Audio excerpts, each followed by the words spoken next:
Hello student, आप सभी का स्वागत है मेरे YouTube channel Raju education hub में। आज मैं आप लोगों को क्लास 11 मैथमेटिक्स में समुच्चय चैप्टर 1 पढ़ाने वाली हूँ। अगर आप लोगों को मेरा वीडियो अच्छा लगे तो लाइक कीजिए, कमेंट कीजिए और सब्सक्राइब कीजिए। इस चैनल में आपको सीजी बोर्ड के सभी सिलेबस को पढ़ाया जाएगा। देखते हैं हम लोग मैथमेटिक्स 11 क्लास का पहला चैप्टर समुच्चय। इसमें पहला हम प्रस्तावना देख लेते हैं। प्रस्तावना में जो दिया हुआ है, समुच्चय सिद्धांत का जो विकास है जर्मन गणितज्ञ जॉर्ज कैंटर द्वारा 1895 में किया गया था। अब इसकी जो अवधारणा है वर्तमान गणित का एक आधारभूत भाग है और इसका उपयोग आज गणित के प्रायः सभी शाखाओं में की जाती है। समुच्चय का प्रयोग संबंध और फलन को परिभाषित करने में भी किया जाता है। अब ये संबंध और फलन नेक्स्ट यूनिट में पढ़ेंगे। ज्यामिति, अनुक्रम और प्रायिकता आदि के अध्ययन में भी समुच्चय का प्रयोग किया जाता है। अब ये समुच्चय क्या होता है, इसकी परिभाषा देखते हैं कि समुच्चय मतलब जैसे हम समझ रहे हैं समुच्चय से कि एक ग्रुप होता है, एक समूह होता है, एक संग्रह होता है। तो इसकी परिभाषा भी ऐसी दिया हुआ है कि परिभाषा इसका क्या दिया हुआ है, वस्तुओं के सुपरिभाषित संग्रह को समुच्चय कहते हैं। अब ये सुपरिभाषित का अर्थ भी यहाँ पे दिया हुआ है। सुपरिभाषित का अर्थ क्या होता है, किसी वस्तु के संबंध में यह निर्णय निश्चित रूप से ले सकते हैं कि वह वस्तु समुच्चय का सदस्य है या नहीं है। और समुच्चय की वस्तुओं को अवयव या सदस्य कहते हैं। तो यहाँ पे जो दिया हुआ है सुपरिभाषित का अर्थ जो दिया हुआ है उसको कुछ उदाहरण से भी हम समझ लेते हैं। कि उदाहरण जैसे कि हम जैसे चाबी के गुच्छा ले लिए और चाबी के गुच्छे में अगर सभी चाबियां ही हैं तो वो क्या है, उस समूह का सदस्य है। अगर उस चाबी के गुच्छे में हम किसी अन्य चीज़ को भी लगा दिए हैं तो क्या होता है कि वो पूरे चाबियों के गुच्छे में एक अन्य चीज़ लगा है, मतलब वो नहीं है ना उसका सदस्य, तो वह उस समुच्चय का सदस्य नहीं है। यही चीज़ को सुपरिभाषित करता है। तो सुपरिभाषित का अर्थ तो आप समझ गए। अब देखते हैं आगे। समुच्चय को प्रायः अंग्रेजी वर्णमाला के बड़े अक्षरों से निरूपित किया जाता है। समुच्चय को अंग्रेजी के बड़े अक्षर से क्या करते हैं, निरूपित करते हैं। जैसे ABC, कैपिटल ABC लेंगे, पूरा A से लेकर Z तक से किसी भी लेटर के यूज़ कर सकते हैं आदि। और समुच्चय के अवयव को, उसके एलिमेंट को अंग्रेजी के छोटे अक्षर से क्या करेंगे, प्रदर्शित करेंगे। जैसे ABC, इसको भी Z तक से किसी भी लेटर को ले सकते हैं आदि। अब देखते हैं इसका X दिया है। यदि X समुच्चय A का क्या है, अवयव है, उसका एलिमेंट है A का, समुच्चय A का अवयव क्या है, X है, तब हम इसको कहेंगे कि X समुच्चय A में है। मतलब जो ये X है वो A के अंदर है, अवयव है। मतलब X जो है समुच्चय A का अवयव है, X जो है समुच्चय A का सदस्य है, ऐसा हम बोलेंगे। के लिए यूनानी प्रतीक एप्सिलॉन का प्रयोग किया जाता है, जिसे हम पढ़ते हैं X बिलोंग्स टू A। इसका मतलब क्या हुआ कि A के अंदर क्या है, X है, उसका A के अंदर, समुच्चय A के अंदर X अवयव है, X एलिमेंट है। इसको लिखना भी ऐसी है। यदि अगर हम बोलेंगे X बिलोंग्स टू A तो हमको ऐसे ही प्रतीक बना के लिखना पड़ेगा। यदि X समुच्चय A का अवयव नहीं है तब हम कैसे लिखेंगे, X not belongs to A, ऐसा लिखेंगे। अब यहाँ पे दिया हुआ है समुच्चय के कुछ उदाहरण, इसको उदाहरण से भी बहुत अच्छे से हम समझ सकते हैं और अच्छे से क्लियर भी हो जाएगा। जैसे अंग्रेजी वर्णमाला के स्वरों का संग्रह, मतलब अंग्रेजी वर्णमाला के स्वरों का समुच्चय यहाँ पे दिया हुआ है। जैसे अंग्रेजी वर्णमाला के स्वरों का समुच्चय क्या होता है, AEIOU होता है। तो यहाँ पे दे दिया है AEIOU, उसके समूह का स्वरों का संग्रह है ये। फिर दिया हुआ 10 से कम विषम प्राकृत संख्याएं। 10 से कम विषम प्राकृत संख्या क्या है। अब यहाँ पे देखते हैं प्राकृत संख्या। प्राकृत संख्या क्या होता है, जो 1 से स्टार्ट होकर अनंत तक का जाता है, वो हुआ प्राकृत संख्या। अब विषम संख्या तो पता है 1, 3, 5, ये सब विषम संख्याएं हैं। अब 10 से कम विषम प्राकृत संख्या मतलब 10 से कम 1, 3, 5, 7, 9, 10 से कम है, ये विषम प्राकृत संख्या का क्या हुआ, समुच्चय। भारत की नदियों का समुच्चय, अब उसके बाद एक समीकरण दिया हुआ है, वर्ग समीकरण x² - 5x + 6 = 0 के मूल अर्थात 2 और 3 का समुच्चय ये दिया हुआ है। ये वर्ग समीकरण है, इसको हम जब सॉल्व करेंगे तब यहाँ पे x के 2 मान निकलेंगे, वो क्या है 2 और 3, जिसका समुच्चय बना यहाँ पे। आगे देखते हैं समुच्चयों के मानक निरूपण। यहाँ पे दिया हुआ n नेचुरल नंबर, प्राकृत संख्याओं का समुच्चय। जैसे मैं आगे प्राकृत संख्या के बारे में अभी कुछ देर पहले बताई हूँ, वही प्राकृत संख्याओं का समुच्चय। तो प्राकृत संख्या क्या होता है, जो 1 से स्टार्ट होता है और अनंत तक की जाता है। उसके बाद में z या i मतलब इंटीजर नंबर, जिसको पूर्णांक संख्या कहते हैं। पूर्णांक संख्याओं का समुच्चय जिसमें ऋणात्मक, धनात्मक और 0 ये सभी प्रकार की संख्याएं आती है, उसको क्या बोलते हैं, पूर्णांक संख्या। अब यहाँ पे देखते हैं z+ दिया हुआ, ये z+ क्या है, सभी धनात्मक पूर्णांक संख्याओं का समुच्चय। तो सभी धनात्मक पूर्णांक संख्या क्या होगा, धनात्मक मतलब क्या होगा, 1 से लेकर अनंत तक का पूरे प्लस में है धनात्मक पूर्णांक संख्या, जो कि n नेचुरल नंबर के बराबर है।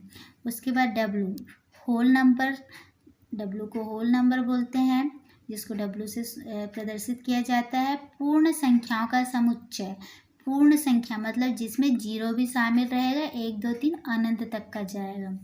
अब ये है रैशनल नंबर, जिसको q से प्रदर्शित करते हैं। रैशनल नंबर मतलब परिमेय संख्याओं का समुच्चय, जिसमें अंश बटे हर पाया जाता है। अंश बटे हर यहाँ पे दिया हुआ p/q के रूप में प्रदर्शित करते हैं उसको।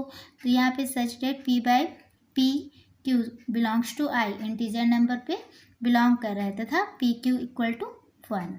जहाँ दिया हुआ है pq बराबर p और q का उभयनिष्ठ क्या है, भाजक है। यहाँ पे आगे भी देख लेते हैं एक एक बार। q+ मतलब सभी धनात्मक परिमेय संख्याओं का समुच्चय होता है। और ये है रियल नंबर, जिसको बोलते हैं वास्तविक संख्याओं का समुच्चय बोलते हैं। और यहाँ पे r+ मतलब सभी धनात्मक वास्तविक संख्याओं का समुच्चय। r - q मतलब वास्तविक संख्या में अगर हम परिमेय संख्या को हटा दें तो अपने पास क्या मिलेगा, सभी अपरिमेय संख्याओं का समुच्चय मिलेगा। और c क्या है, कॉम्प्लेक्स नंबर है, जिसको समिश्रित संख्याओं का समुच्चय कहते हैं। समिश्रित संख्या बोलते हैं कॉम्प्लेक्स नंबर को, और यहाँ इसको क्या पढ़ेंगे, समिश्रित संख्याओं का समुच्चय। देखते हैं आगे इसके बाद में समुच्चय का निरूपण जो दिया हुआ है, जिसको 2 विधि से हम पढ़ेंगे।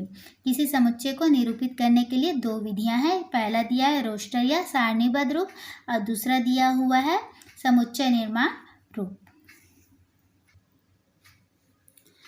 तो पहला देखते हैं रोस्टर या सारणीबद्ध रूप। यह क्या होता है, इसकी परिभाषा क्या दिया हुआ है, देखते हैं आगे।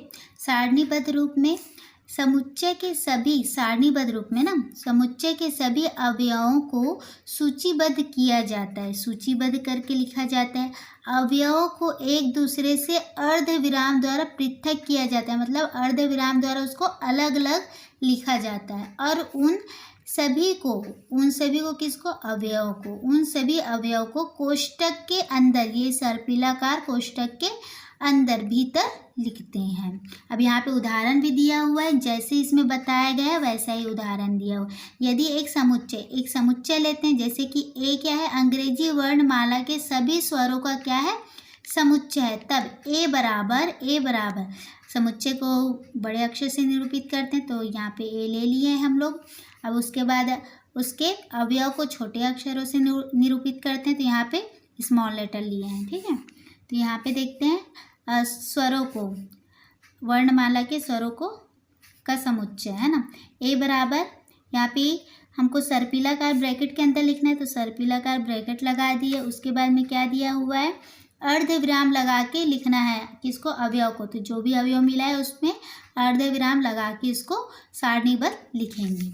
वैसे इसका दूसरा उदाहरण भी दिया हुआ है कि यदि b संख्या 42 को विभाजित करने वाले सभी प्राकृत संख्याओं का समुच्चय, तब b बराबर क्या दिया। अब यहाँ पे देखते हैं 42 को जो संख्या पूरा विभाजित करेगा उसको हम लिखते जाएंगे। जैसे 1 से 42 पूरा तरह भाग चला जाएगा, 2 से 42 पूरी तरह भाग चला जाएगा, 3 से भी, 6 से भी, 7 से भी, और 14 से भी, और 21 21 से भी, और 42 से भी, ये सभी संख्याओं से क्या होगा, 42 जो है पूरी तरह से भाग चली जाएगी। इस कारण से ये सभी को लिख दिए हैं।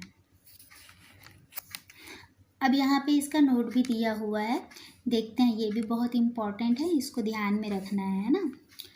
रोस्टर रूप में, रोस्टर रूप के बारे में पढ़ रहे हैं, तो रोस्टर रूप में अवयवों को सूचीबद्ध करने में उसके क्रम का, सूचीबद्ध जब हम करेंगे तब उसके क्रम का महत्व नहीं होगा। अतः समुच्चय जैसे ए ई आई ओ यू दिया हुआ है उसको हम लोग आगे पीछे करके भी लिख सकते हैं, जैसे ई ए आई ओ यू द्वारा भी निरूपित कर सकते हैं। अब दूसरा दिया हुआ है, समुच्चय को सारणीबद्ध रूप में लिखते समय किसी भी अवयव की पुनरावृत्ति मतलब रिपीट नहीं करना है, उसको दोबारा नहीं लिखना है, एक लेटर को एक ही बार लिखना है, उसको दोबारा नहीं लिखना है। अर्थात प्रत्येक अवयव दूसरे से भिन्न होता है। उदाहरण के लिए जैसे शब्द दिया हुआ है स्कूल, स्कूल में यहाँ पे देखो SCHOOL है, तो यहाँ पे हम उसको कैसे लिखेंगे, SCHOL, यहाँ पे ओ रिपीट है, उसको यहाँ पे लिखते वक्त रिपीट नहीं करना है।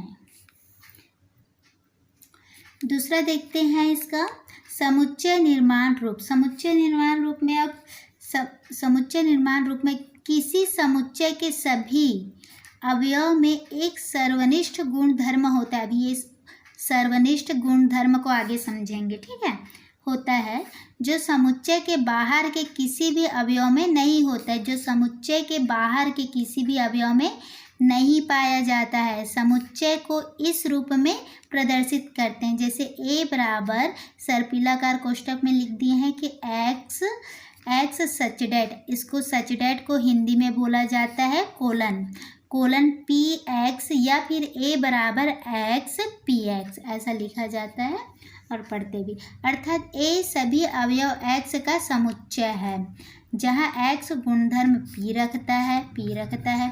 अब इसको उदाहरण से समझते हैं, बहुत अच्छे से क्लियर हो जाएगा आप लोगों को ये समुच्चय निर्माण रूप का परिभाषा। देखते हैं उदाहरण पहला, जैसे दिया हुआ है समुच्चय AEIOU, इसका उदाहरण हम लोग रोस्टर फॉर्म में भी हम लोग पढ़े हैं।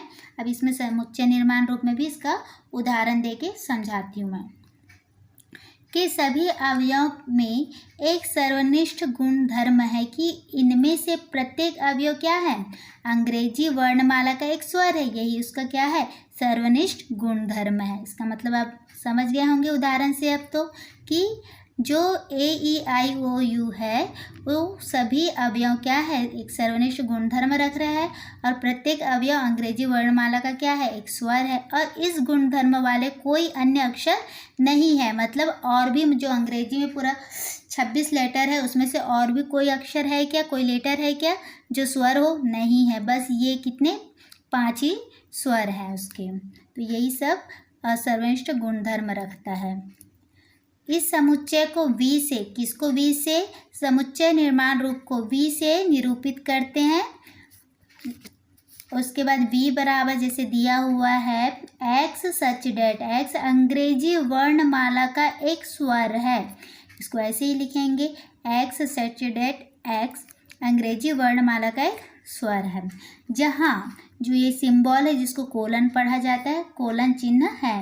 समुच्चय V के उपरोक्त निरूपण को निम्न प्रकार से पढ़ा जाता है, सभी x, यहाँ पे दिया सभी x का समुच्चय जहाँ x अंग्रेजी वर्णमाला का एक स्वर है। इसको पढ़ने का तरीका, सभी x का समुच्चय, सभी x का समुच्चय x अंग्रेजी वर्णमाला का एक स्वर है। ठीक है, समझ में आ गया यहाँ तक से। आगे देखते हैं, इसका और भी उदाहरण दिया हुआ है, मैं और बता देती हूँ इसका उदाहरण। जैसे दिया हुआ है a बराबर x सच डेट x एक प्राकृत संख्या है और 3 से बड़ा है x और x से बड़ा है 10 को इस प्रकार पढ़ते हैं, सभी x का समुच्चय जहाँ x एक प्राकृत संख्या है, x जो क्या है एक प्राकृत संख्या है, तथा x 3 और 10 के मध्य में है, जो 3 और 10 के मध्य में क्या है x है। अतः a बराबर 3 से बड़ा है x, प्राकृत संख्या है और 3 से बड़ा है x, 3 से बड़ा मतलब 4 और 10 10 से छोटा है x, तो 10 से छोटा हम कहाँ तक लिखेंगे? 9 तक। तो 4 5 6 7 8 9, यही चीज़ बताया गया है कि a बराबर x सच डेट x एक प्राकृतिक संख्या है और 3 से बड़ा है x और 10 से छोटा है x को इस प्रकार पढ़ेंगे। अब तीसरा जो दिया हुआ है, समुच्चय a बराबर 1 4 9 16 और 25 को निम्न रूप में लिख सकते हैं। जैसे a बराबर x सच डेट x बराबर n स्क्वायर क्यों लिख रहे हैं यहाँ पे क्योंकि दिया हुआ है 1 का स्क्वायर कितना 1 ही होता है, 4 का नहीं, यहाँ पे ये किसका स्क्वायर दिया हुआ है 2 का, फिर ये 3 का, फिर ये 4 का, फिर ये 5 का। तो यहाँ पे जब स्क्वायर इसकी जगह में इसको रखते जाएंगे, इसको नहीं, जिसका स्क्वायर है उसको रखते जाएंगे, उसका स्क्वायर करते जाएंगे तो ये वाली संख्या हमको मिल जाएगी, जहाँ n एक क्या है प्राकृतिक संख्या तथा 5 से कम 5 से छोटी या बराबर। यहाँ पे 5 का दिया हुआ है स्क्वायर, तो उससे छोटी या बराबर है, उतना ही लेना है। ठीक है,